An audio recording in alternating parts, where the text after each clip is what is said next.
but today I wanted to go over some of my recent projects that I've been working on. I've been doing like so much stuff and I haven't recorded like any video content, so I wanted to just kind of show off what was up. But I wanted to dig back a little bit and go into the PS1 memory cards that everybody hopefully knows and loves me for. Where we're going first. Last time you saw me, it might have been on YouTube with this, and this is the glass one. This is the one from the tutorial, nothing fancy, and you'll see in a minute, it's actually missing a lot of stuff. We're missing the bottom notch of the memory card. I guess we're not missing a lot. We're missing the bottom notch. So, let me move on to the next version. There you go. It's colored. There you go. Boom.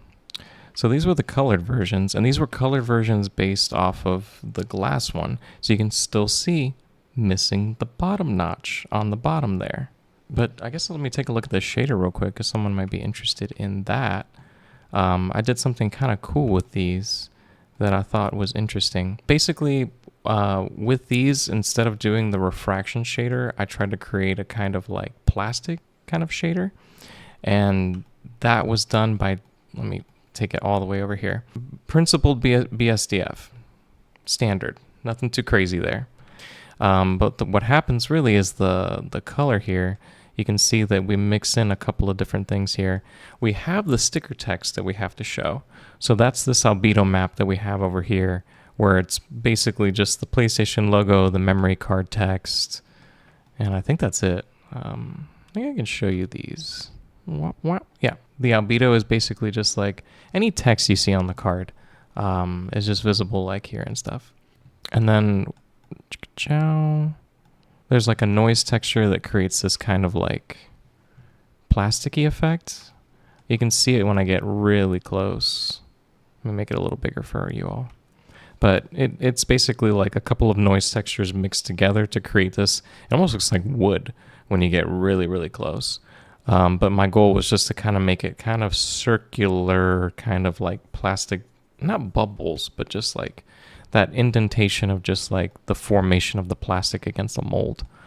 And that worked kind of well to create kind of an interesting kind of light effect here that kind of mimics the plastic, kind of like the way that the light breaks up with the plastic effect, you know, where it breaks up like hard like that. So that's all done with, like I said, just a couple of noise textures. Literally noise texture mixed with another noise texture to the vector so that that creates that kind of like warping effect. Because otherwise the noise texture would just be like normal, and then this one kind of like warps it out. And then to really stretch it, you can see here that I take the scale and I literally stretch it. And that creates that kind of like by wood effect that you're seeing, that it pulls the noise map a little up. Bump map.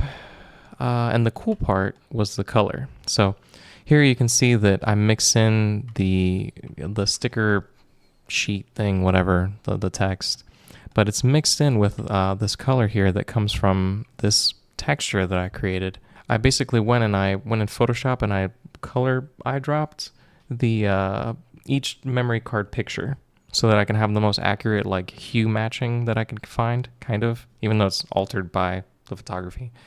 And I took all those and I made this kind of like glyph here of all the different colors. And then in the shader, it references that kind of like texture so that when I want to basically create like another memory card, I can just swipe over the index over here.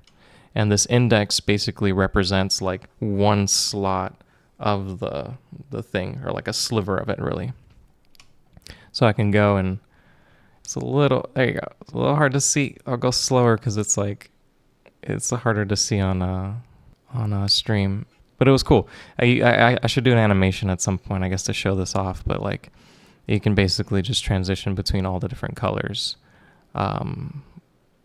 just with one like shader. So this simplified the process a lot. I didn't have to make like 9 different shaders. I mean, I did technically still because I needed to have the presets available. But like, yeah, it made it simpler. I don't know. Trust me. But you can see, yeah, it was a pretty cool little effect, and you can see, so you'll see it in some of my pictures. Maybe if it snuck out. There are a couple of memory cards that I rendered where like the back was one color and the front was another color, and it's like green and yellow, and you can barely see it, but you see it. And it was because I was doing this, and I was like not exactly getting the exact color. But yeah, let's move on. I think that was it. That's basically the plastic shader. Just like I said, a noise bump, text bump, sticker albedo, color on top. I wish I knew the version numbers. Okay, so these are still the same thing, but you can see all the different colors here. This is the same mesh. It's still missing the bottom notch, but these were the colors that I picked. And you can see this was actually inaccurate. If you actually look at some of these colors, they're not matched correctly or something. Like the blue's not the blue. It's like more of a like crazy light blue than this like darker blue. So these were kind of like early explorations that I kind of had to ditch, honestly. I did a bunch of renders and I threw them out because it didn't matter at the end of the day. But basically this one you can see I created the indentation for the sticker. That was just basically just taking it and doing a little extrude, bringing it in, beveling the edges a little bit because that's really important. I think I beveled the edges. I hope I beveled the edges. I did not, but you should bevel these edges. And then for the sticker mesh, I basically, you can still see it. I selected this part of the mesh, and then I duplicated the mesh, inverted the selection, deleted the mesh, and then I was left with like a sticker. And then I took that and basically just kind of scaled it down a little bit so it didn't look exactly the same. And then you got yourself a sticker. Bam. You can see I try to like off align it a little bit to kind of make it look like a human being. Kind of applied it. Nothing too fancy there. There's probably better ways to do decals. And close this file up. Maybe I can find the right file. You can see that this is an example of some of the other stickers, but I basically went to like PSM magazines, and I tried to find like the original PlayStation stickers that people would not print out themselves, but actually like get sent to them in a magazine. So these are more like standardized. And I created just a bunch of textures with these. I guess I can show. You can see that like each sticker is basically like its own material that I had to create, and I didn't name them. That's funny. I named them later, I think. And I also discovered that you have to, if you want to save a material, pro tip, I didn't know this, you have to click this little button, because if you swap the material or something and you do some other stuff and you close the file and you come back, that material's gone. That was something I learned very quickly making these stickers, where I made like 20 stickers and then I closed the file, I came back, all the stickers were gone except for the ones that were on the meshes. And I was like, what is going on here? So yeah, pro tip, save them like that. You can see that this file, I hadn't learned that lesson yet. But yeah, each one's basically just like a sticker. Oh, you can see here, nice, cool. These were basically all the little stickers that I used. Yeah, nothing too crazy here. Like I said, all PSM magazine stuff. I made some custom ones because like, why not? So I made some with like my own 3D art and stuff and things like that, trying to like make it more branded. But let's open up maybe the next file. Maybe that is actually the right mesh. Oh, we made it, fam. We made it. Here it is. You can see it. Do you see it? Do you see it? Oh yeah, right on the bottom. I felt so bad not including it the first time. But I don't know what you call it. The card, I called the card lining, but the PCB mount. So this is the final mesh basically that you'll see in all of my art. And it includes this final little piece here. But yeah, and also this was the version that, like I mentioned, the colors were fixed. So if I go over to the plastics here, you can see that maybe it looks different. I don't know. Yeah, I have like version 1 and then version 2. And you can see in version 1, even the blue looks like really navy. And then in the other one, it looks like way more brighter and stuff. So closer colors. And still the same shader effect. I can come over here and I can just show you all the different colors and cycle through them. Orange, green, orange, aqua blue thing, super light green, toxic yellow, I think it was called. But yeah, So I was like, how do I make the card and not actually make the real packaging? So I had to just model that real quick. Um, Nothing crazy here. Let me see if I can get the references showing. There you go. So I went and I got a couple reference images of like the packaging. eBay and Pinterest kinda are like the perfect thing for this. Like you're able to find like front, kind of side, like all these different angles that people are caring about, like actually showing it in orthographic views for like the e-commerce purposes or whatever.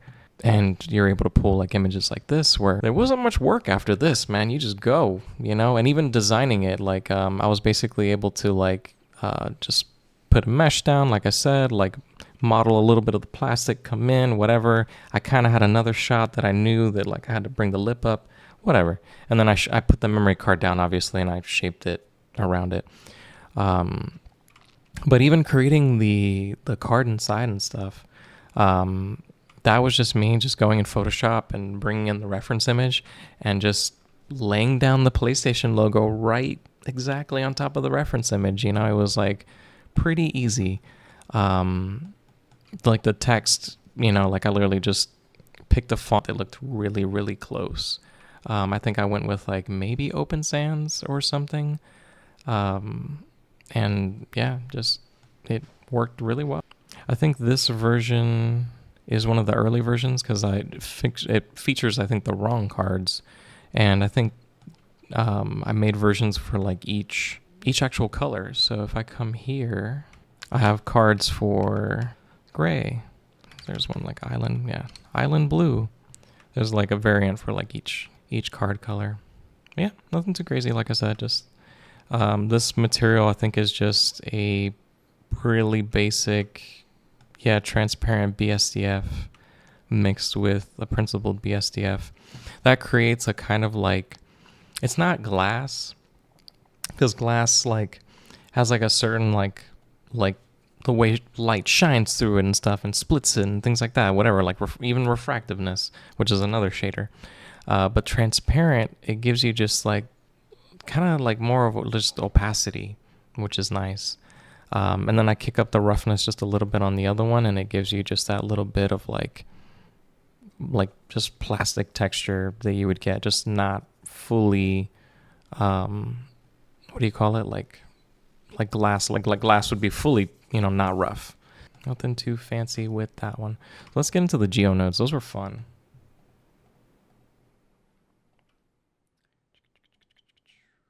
Show off some good stuff.